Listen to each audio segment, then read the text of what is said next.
पहाड़ में तो जन्म लेना भी एक आपदा ही है।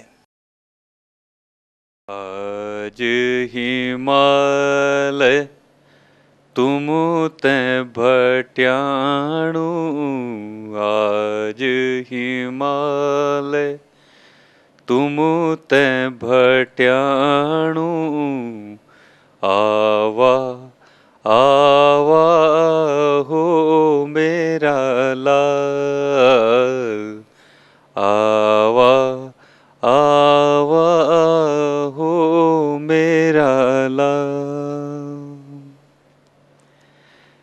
ये माटी सींच मान तुम्हारो, ये माटी सींच मान तुम्हारो, ये माटी पर कोई ना ले दे दाग, आज हिमालय तुम ते भट्याणु, जागा जागा हो मेरा लाल। नहीं तो जितने बोले आ रहे हैं सारा अगर पेड़ काट देंगे, ये पेड़ नहीं रह गया। नहीं, और ये धार्मिक कार्य के साथ इतना अधर्म है, ये तो एक किस्म से अधर्म नहीं है तो क्या, देखो ना यहाँ पर पूरा जंगल खत्म हो जाएगा यहाँ पर, देखिए। स्टॉप कावड़ियाज, कावड़ियों को रोको, कावड़ियों को गौमुख जाने से रोको, कावड़ियों को गंगोत्री के आगे जाने से रोको।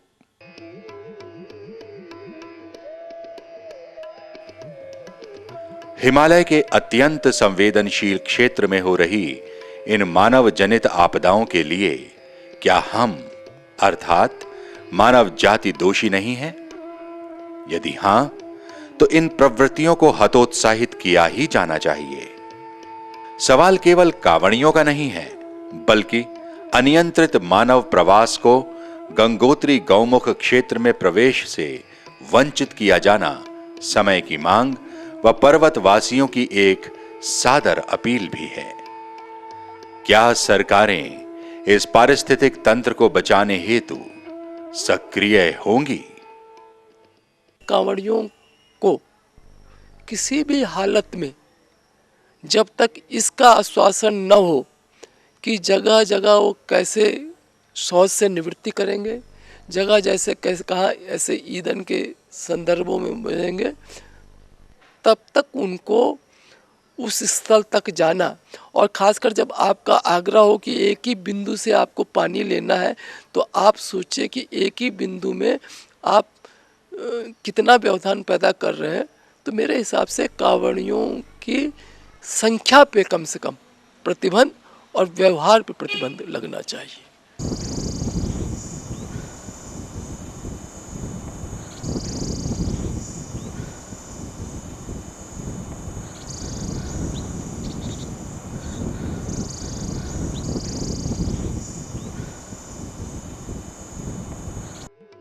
और हमारी आंखों के सामने गंगोत्री पीछे पीछे खिसकने लगी, जैसे हमारी मां हमारी आंखों से दूर होने लगी।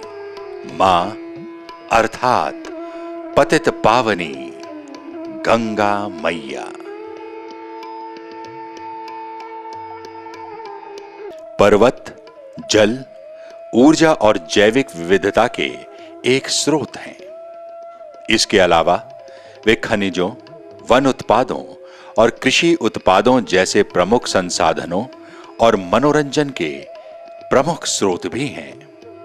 हमारे ग्रह के जटिल और अंतः संबंधों वाली पारिस्थितिकी का प्रतिनिधित्व करने वाली एक प्रमुख पारिस्थितिकीय प्रणाली के जिंदा रहने के लिए आवश्यक है। एजेंडा 21 अध्याय 13। 21वीं सदी में पहुंचते पहुंचते दुनिया के सबसे अधिक जनसंख्या वाले क्षेत्र अर्थात पर्वतीय भूभाग के बारे में चिंतन मनन प्रारंभ हो चुका था।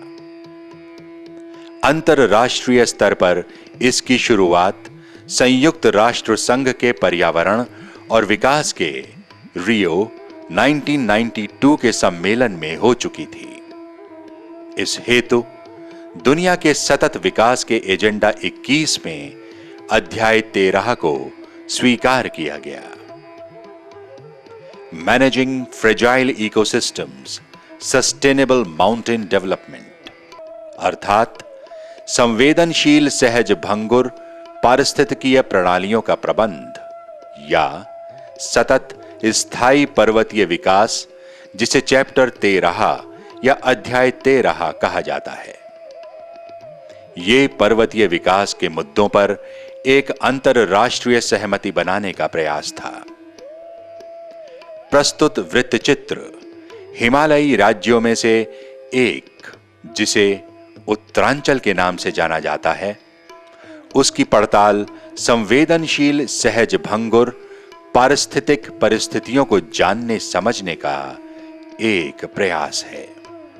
पर्वतीय विकास के अनेकानेक मुद्दों में आपदा का सवाल पिछले 1.5 दशकों में लगभग हर वर्ष चर्चा में रहा है। इधर इस बीच हमने गढ़वाल क्षेत्र के आपदाग्रस्त क्षेत्रों में भ्रमण कर एक समझ विकसित करने का प्रयास किया है। 21वीं सदी में विश्व के पर्वतों का पक्ष ड्राफ्ट में जलवायु परिवर्तन के खतरे शीर्षक के अंतर्गत ये चिंता व्यक्त की गई है। पर्वतीय निवासियों के लिए तथा साथ ही साथ प्रवाह की निचली धाराओं में रहने वाले करोड़ों लोगों के लिए जलवायु परिवर्तन महत्वपूर्ण प्रभाव डालता है। तापक्रमों के बढ़ने के अलावा बरसात और हिमपात के तौर तरीकों में बदलाव, बाढ़ आने और हिमखंडों के गिरने जैसी चरम घटनाओं की बार बार होने की संभावनाएं हैं। पर्वतों और निचले क्षेत्रों के लिए नीतियां विकसित करने वाली सरकारें और कई आयोग जैसे कृषि, ऊर्जा, वानिकी, बीमा आदि ये नहीं मान सकते हैं कि भविष्य के मौसम इतिहास में दर्ज मौसम से भिन्न होंगे। खतरों को कम करने, आपदाओं से बचाव की तैयारी के लिए और दीर्घकालिक नियोजन के लिए मौसम बदलाव के सकारात्मक और नकारात्मक दृश्यों का होना आवश्यक है। एजेंडा 21 अध्याय 13। पर्वतीय राज्य उत्तरांचल में जलवायु परिवर्तन के खतरे स्पष्ट रूप से उभर कर आए हैं। गंगा के उद्गम गौमुख के बारे में तो लगभग वैज्ञानिक खोजें सिद्ध कर चुकी हैं कि गौमुख ग्लेशियर हर वर्ष लगभग 24 मीटर पीछे खिसक रहा है। ये एक चिंता का विषय है। इस क्षेत्र में पिछले लंबे समय से विभिन्न वैज्ञानिक संस्थान ये गुत्थी सुलझाने में प्रयासरत हैं कि हिमालय के सबसे बड़े गंगोत्री ग्लेशियर का पीछे खिसकना आखिर क्यों जारी है। जलवायु परिवर्तन का जो सबसे बड़ा खतरा गंगा के उद्गम में हुआ है, उसका कारण क्या हमें या हमारे नीति निर्धारकों को मालूम नहीं हो रहा है। गंगा के उद्गम गौमुख क्षेत्र में अतिवादी पर्यटन ने गौमुख हिमनद के पीछे खिसकने का पूरा साजो सामान तैयार किया है। क्या आप कल्पना कर सकते हैं कि गौमुख जैसा संवेदनशील क्षेत्र मानव मंडी में बदल सकता है? हमें तो लगता है कि ये हो चुका है। जीबी पंत हिमालय विकास संस्थान के अनुसार 1990 से 2001 के 10 वर्षों में गंगोत्री ग्लेशियर औसत 24 मीटर प्रति वर्ष की गति से सिकुड़ रहा है। अति संवेदनशील एवं सहज भंगुर पारिस्थितिक क्षेत्रों में जब क्षमता से अधिक मानव प्रवास होता है तो पारिस्थितिक असंतुलन होना स्वाभाविक है। मानव की भूख, जैविक विविधता व प्राकृतिक संसाधनों का दोहन खुले हाथों करती है।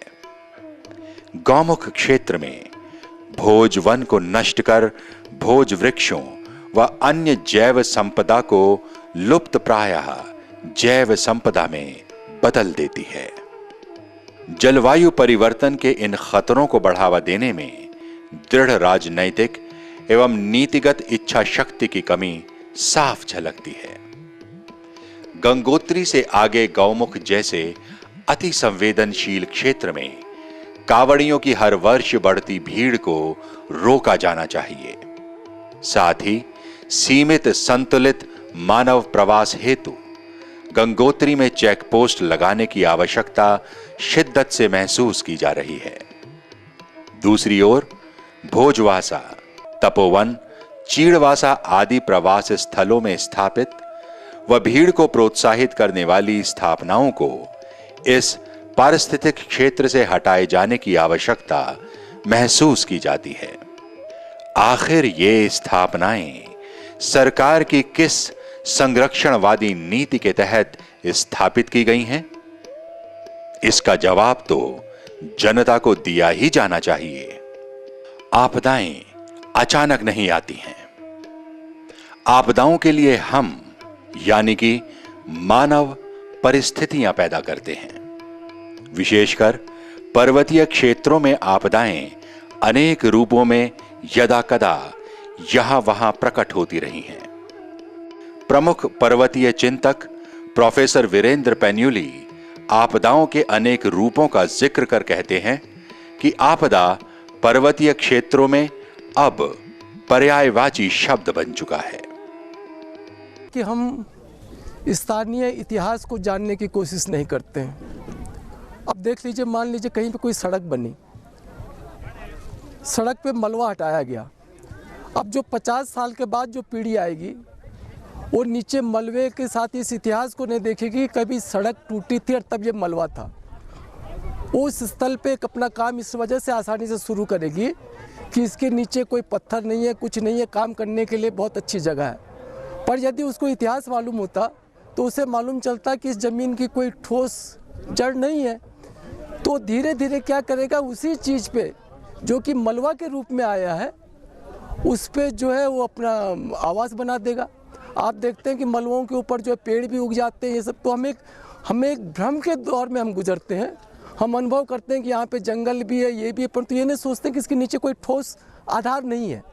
तो वर्णावर्त इन सब की भी स्थितियाँ यही हैं कि जो ग्लेशियर्स और ये सब जो जितने भी लोग चीज़ें आई हैं, ये धीरे धीरे जो डेब्रीज हैं, मलबा है, वो जब नीचे की तरफ आता है और हम अपना इतिहास भूल जाते हैं कि 200 साल पहले ये उस जगह का नहीं रहा होगा, कहीं बाहर से आया हुआ है, और हम उसको बोझ तले दबाने लगते हैं। तो जिसको हम बार बार, एक जियोलॉजी में शब्द होता है स्लिपिंग, वो फिसलती है। और वो जो फिसलन जब शुरू होता है, खासकर आपको ये मालूम होगा कि हमारे जो पूरा पर्वतीय क्षेत्र है वो प्लेट पे आधारित है। पूरा का पर्वतीय क्षेत्र का जो ठोस भाग है वो ऊपर नीचे आए बाएं सब तरफ झुकता है। तो आप इस चीज़ को समझ लीजिए कि यदि संतुलन को हम जरा भी बिगाड़ेंगे और उस पर भार बढ़ाएंगे, आप सोचिए कि आखिर उसके ऊपर यदि बस खड़ी होगी वो भी तो भार पैदा कर रही है। लंबे समय से पर्वतीय क्षेत्रों में भूगर्भ एवं जल विज्ञान के क्षेत्र में कार्यरत Ford foundation fellow Dhan Singh Rawat मानते हैं कि आपदाओं को आमंत्रण देने में मानवीय गतिविधियां भी कम जिम्मेदार नहीं हैं। देखिए, प्राकृतिक आपदाएं तो आती रही हैं, ये पूर्व काल में भी आती रही हैं और अभी भी आ रही हैं। हाँ, जो आपदाओं के कारण जो क्षति की जो घटनाएं हैं जो बढ़ रही हैं, उसका एक कारण यह है कि जनसंख्या बढ़ी है और अनियंत्रित अपना बसाव, भवन निर्माणों के लिए विस्फोटक का प्रयोग करना, तो अधिकतर जो मानव जनित हैं उसके कारण ज़्यादा क्षतिग्रस्त हो रहे हैं। विकास के जो कार्य हो रहे हैं, जैसे सड़कों का निर्माण, उसमें विस्फोटक सामग्री का अनियंत्रित प्रयोग करना, उससे जो एक हाइड्रोलॉजिकल रिजीम, जो जल चक्र है, उसमें जो एक विस्थापन हुआ है, प्राकृतिक रूप का जो हमने विस्थापन किया है, तो उससे ये आपदाएं लगातार बढ़ रही हैं। ताजे जल का वृहद मात्रा में बर्फ और हिम के रूप में तथा झीलों और जलाशयों में भंडारण करके पर्वत जल की आपूर्ति में और नदियों के प्रवाह जल का संतुलित मात्रा में रखने में विश्व स्तरीय भूमिका निभाते हैं। ये मात्र पर्वतीय लोगों के लिए ही नहीं, अपितु साथ लगे निचले क्षेत्रों के शहरीकरण, कृषि और उद्योग के लिए भी महत्वपूर्ण है। नदियां अंतरराष्ट्रीय सीमाएं भी पार कर जाती हैं। अतः परिणाम स्वरूप जल प्रबंधन अत्यंत जटिल कार्य है, जिसके लिए ऊपरी प्रवाह में रहने वाले आपूर्तिकर्ताओं में और प्रवाह के नीचे रहने वाले उपभोक्ताओं के बीच तकनीकी और राजनैतिक सहयोग होना चाहिए। 21वीं शताब्दी में यह और अधिक आवश्यक हो जाएगा। सन 2025 तक विश्व जनसंख्या की 35% जनसंख्या को पानी का अभाव होने की आशंका है। एजेंडा 21 अध्याय 13।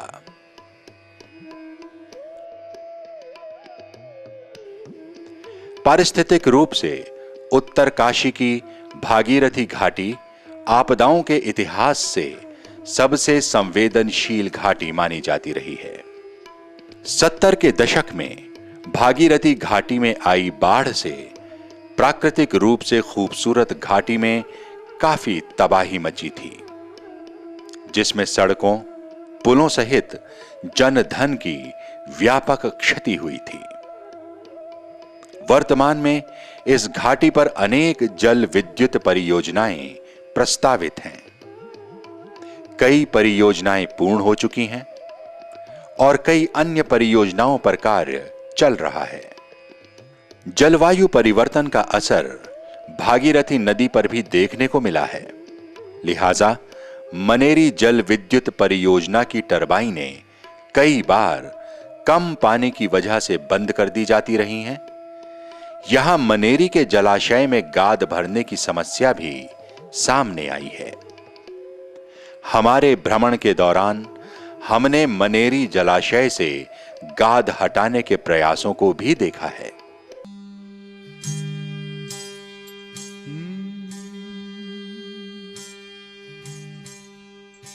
ए जी सहज सुन में साइया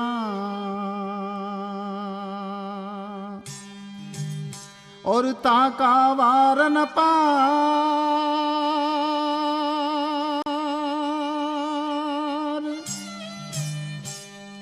ए जी धरा सकल जग धरी रहा। चाल है वो दूसरी है, जो आप ऊपर की तरफ जो आप बांध बना रहे हो दूसरा कारण है, क्योंकि वो जनता के इन सवालों को नज़रअंदाज करना चाहते हैं, जिसमें जनता बहस करती है कि इस बांध की आयु 100 के बजाय मान लीजिए 40 वर्ष होगी, 500, तो उनको मजबूरन ऊपर के स्तरों में बांध इसलिए बनाना पड़ता है कि गाद मिट्टी टेहरी बांध तक या किसी भी ऐसे बड़े बांध तक पहुंचने के पहले ऊपर के बांधों पे रुक जाए। तो पहाड़ की ये नियति होगी कि जितने आप बड़े बांध बनाएंगे, उन बड़े बांधों को जिंदा रखने के लिए आपको कई छोटे छोटे बांध ऊपर बनाने पड़ेंगे।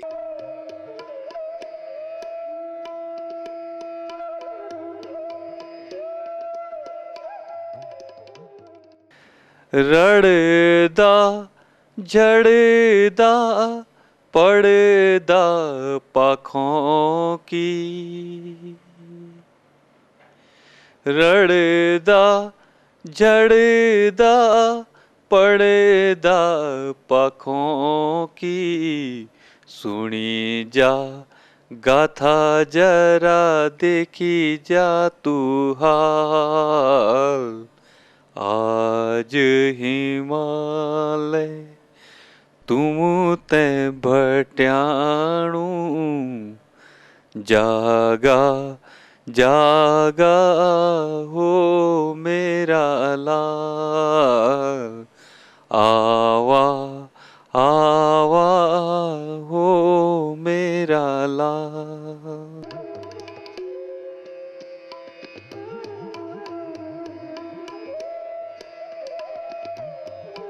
उत्तरकाशी की भागीरथी घाटी व आसपास 90 के शुरुआती दशक में विनाशकारी भूकंप से जो तबाही हुई थी, उसके घाव अभी भरे भी नहीं थे कि वरुणावत पर्वत के भूस्खलन से शहर में आपदाओं का कहर टूट पड़ा है।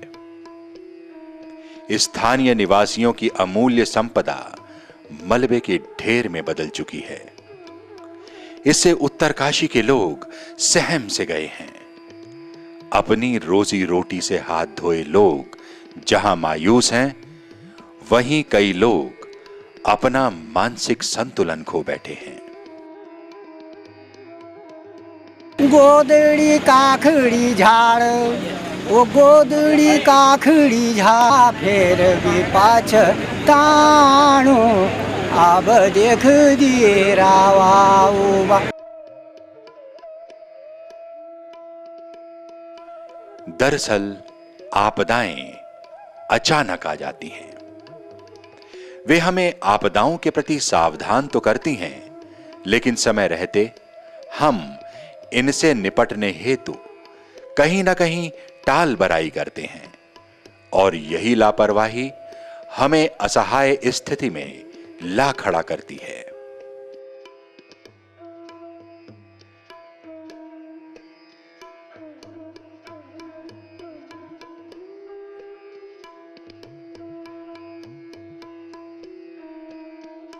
भूकंप पहले भी आते थे, क्योंकि उसमें जनसंख्या विरल थी और हम लोग इस प्रकार से नहीं बसे थे। हम लोगों का जो बसने का तरीका था, वो हमारा जो पारंपरिक जो ज्ञान था, उसको हम समाहित करके अपने भवन निर्माण में प्रयोग में लाते थे। अब भवन निर्माण का एकमात्र उद्देश्य है कि ज़मीन मिलनी चाहिए और वहाँ पर वो पैसा खर्च करना चाहते हैं। कोई चॉइस ही नहीं रह गई है। जहाँ पे उपलब्ध है भूमि का टुकड़ा, वहीं पे वो लोग खरीद के वहीं पे आवास बनाना चाहते हैं। जबकि पहले ये हमारे पास विकल्प थे और हमारा जो पुराना ज्ञान था, उसके आधार पर हम लोग भूमि का चयन करते थे। उत्तर दिशा है या पूर्व दिशा है, किस कोण पे बनना चाहिए, किस प्रकार की मिट्टी है, किस प्रकार की लकड़ी का प्रयोग करना चाहिए कि उस पर दीमक ना लगे। लेकिन इस द्रुत गति से जो विकास हो रहा है, इसमें हम लोग बहुत ही असमयी हो गए हैं। हम कहीं भी बसना चाहते हैं जहाँ पे हमें ज़मीन का टुकड़ा मिले। उत्तरांचल राज्य अनेक छोटी बड़ी नदियों का उद्गम स्थल है। इन नदियों को रोककर भारी भरकम बांधों के निर्माण से प्राकृतिक आपदाओं के कहर की संभावनाएं पर्यावरणीय चिंतक बार बार व्यक्त कर रहे हैं। लेकिन हमारा मानना है कि इन बांधों से होने वाली मानवीय सांस्कृतिक विस्थापन किसी बड़ी आपदा से कम नहीं है। जलमग्न होने वाली पुरानी टिहरी में जहां भावनात्मक आपदा जहां तहां पसरी नजर आती है, वहीं जनता की भावना से जुड़े ये स्मारक अपने जीवन के स्वर्णिम इतिहास में शायद पहली बार ऐसी चोट खाए बैठे हैं।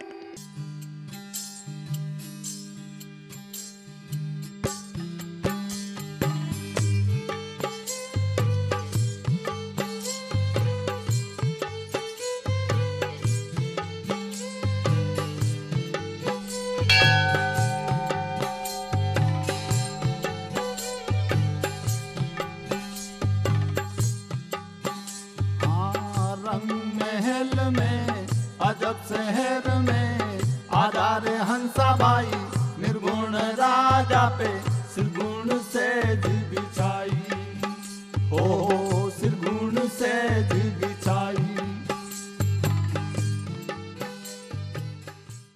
ये भी डूब जाएगा और ये सिर्फ मतलब इतिहास के या जो कहीं लोक कथाओं की स्मृति वाली बात है, उसी में रह जाएगा।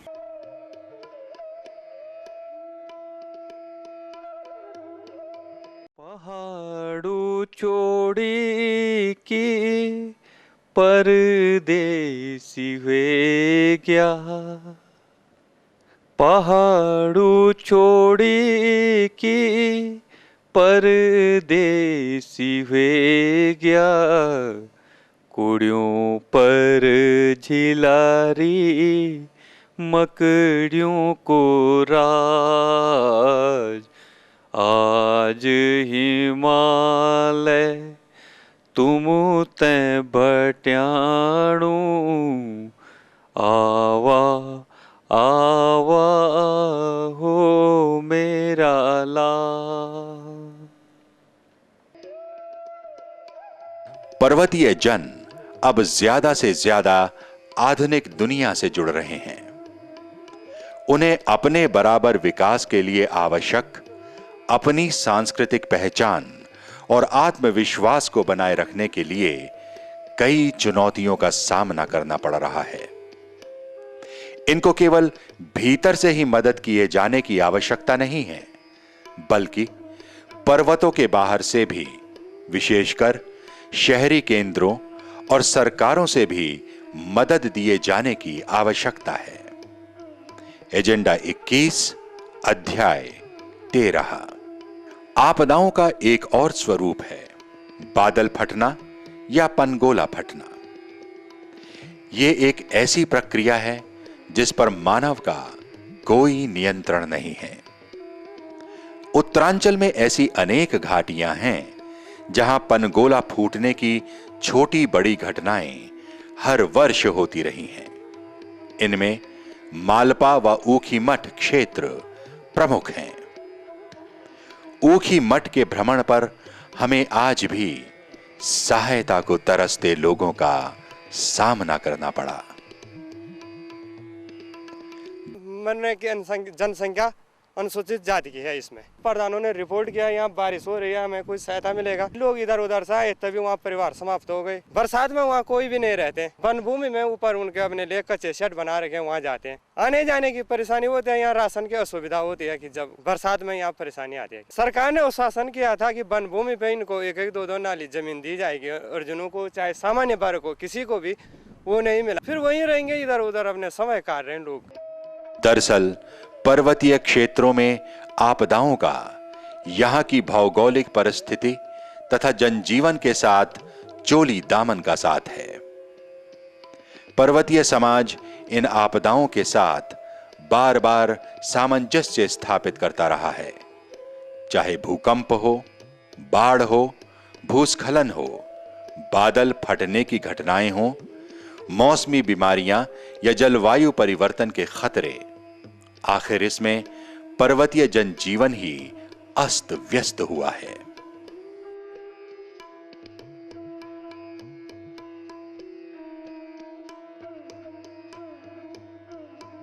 ये जो बनाया गया है अलग से मंत्रालय या विभाग, वो भी हालांकि काफ़ी समुदाय आधारित आपदा प्रबंधन की बातें कर रहे हैं, सूक्ष्म स्तरीय योजनाएं बना रहे हैं, लेकिन वो भी एक तरह से सरकारी स्तर पर ज़्यादा चल रहा है। उसमें जो गैर सरकारी संस्थाओं की भागीदारी और फिर समुदाय की भागीदारी एक स्तर तक है कि आप योजना बना रहे हैं, बस योजना बनाने के बाद जो उसका क्रियान्वयन का पार्ट है वो अभी भी रुका हुआ है। सैकड़ों गाँवों की, मतलब हजारों गाँवों की योजनाएं बन चुकी हैं, लेकिन किसी भी गाँव में उससे आगे का काम नहीं हो पाया है। तो योजना बनाना एक बहुत बढ़िया बात है, लेकिन उस योजना का क्रियान्वयन का पक्ष भी बहुत आवश्यक है और तभी जाके बात आगे बढ़ेगी, नहीं तो वो भी रह जाएगी सारी बात। विशेषज्ञों की निगाहें लगातार पर्वतीय भूगोल एवं जलवायु पर टिकी रहती हैं। वे अपने स्तर से भंगुर पर्वतीय पारिस्थितिकी की ओर लगातार पर्वतीय समाज को आग्रह करते रहे हैं। अपने अनुभवों के आधार पर भूगर्भविद, Ford foundation fellow Dhan Singh Rawat मानते हैं कि जनता के साथ साथ सरकारें भी जागरूक होनी चाहिए। बिना दृढ़ राजनैतिक इच्छा शक्ति के पर्वतीय आपदाओं से होने वाली जन धन की हानि को नहीं रोका जा सकता। वैज्ञानिक तकनीकियां मौजूद हैं, ज़रूरत है उनका समावेश करने के लिए। और वहाँ पर निश्चित तौर से मैं ये भी कहूँगा कि हम लोगों को जो यहाँ की आबादी है, इसको भी एक संयमी बर्ताव बरतना पड़ेगा। ये नहीं कि जहाँ पे जो मिल रहा है वहाँ पे उसको अधिग्रहण कर लो, वहाँ पे मकान बना लो। वैज्ञानिक विधाएँ हैं, सेंट्रल बिल्डिंग रिसर्च इंस्टीट्यूट, केंद्रीय भवन अनुसंधान संस्थान है, ऐसी ही IIT रुड़की है। हम लोग को बड़ा सौभाग्य है कि इस प्रकार के संस्थान हमारे उत्तरांचल में हैं। भारतीय भूवैज्ञानिक सर्वेक्षण है, Wadia institute of Himalayan geology यहाँ पे है, Indian institute of remote sensing है। तो इतने सारे राष्ट्रीय स्तर के मैं तो ये कहूँगा अंतर्राष्ट्रीय स्तर के शोध यहाँ पे हो रहे हैं, भवन निर्माण तकनीकियाँ यहाँ पे हैं, भूमि उपयोग किस प्रकार से किया जाना चाहिए, अंतरिक्ष विभाग में सब कुछ उपलब्ध है। लेकिन जब तक राजनीतिक दृढ़ इच्छा शक्ति नहीं होगी और लोगों के अंदर ये एक, मैं कहूँगा एक ग्रीड जिसको कहते हैं, वो जब तक खत्म नहीं होगी तब तक हम इसे निजात नहीं पा सकते हैं। साधारण तथा राजनैतिक और आर्थिक शक्ति पहाड़ों के बाहर निर्णय लेने वाले केंद्रों में स्थित है। परिणाम स्वरूप ये अक्सर कहा जाता है, पहाड़ सीमांत क्षेत्र है, उन्हें जाने दो क्योंकि वे केवल सीमांत हैं। पारिस्थितिकीय प्रणालियों का भाग्य आधा से ज्यादा दुनिया को प्रभावित करता है। Centre for our common future 1993। 21वीं सदी में विश्व के पर्वतों का पक्ष जितना गंभीर है, उस लिहाज से पर्वतों की बात दुनिया में उतनी गंभीरता से नहीं सुनी जा रही है। प्रस्तुत वृत्त चित्र में हमने उत्तरांचल के छोटे से भूभाग से आपदाओं का एक पक्ष प्रस्तुत करने का प्रयास किया है। दरअसल यह सिर्फ जनता का पक्ष है। भविष्य में हम पर्वतों की आवाज को स्थानीयता से ऊपर उठाकर राष्ट्रीय और अंतरराष्ट्रीय मंचों पर उठाने का प्रयास करेंगे। फिलहाल पर्वतवासियों का ये छोटा सा सौभाग्य है कि संयुक्त राष्ट्र संघ की पहल, जिस पर पर्वतीय जनता के हितों का दबाव है, उसने एजेंडा 21 में अध्याय 13 जोड़कर एक एहसान तो किया है, लेकिन ये पहल पर्वतवासियों की जोरदार आवाज बन पाएगी, इस पर सवाल अभी भी खड़ा है।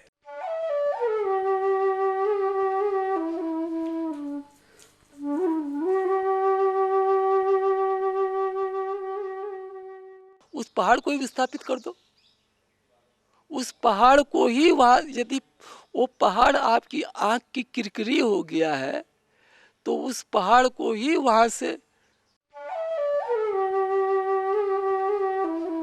पहाड़ का प्यार करने वाला पहाड़ प्रहरी भी पहाड़ में रहे, साथ ही साथ पहाड़ भी जो है जिंदा रहे। तो केवल यही तब हो सकता है जबकि हम उसके जीवन यापन के विकल्प पहाड़ में पैदा करें।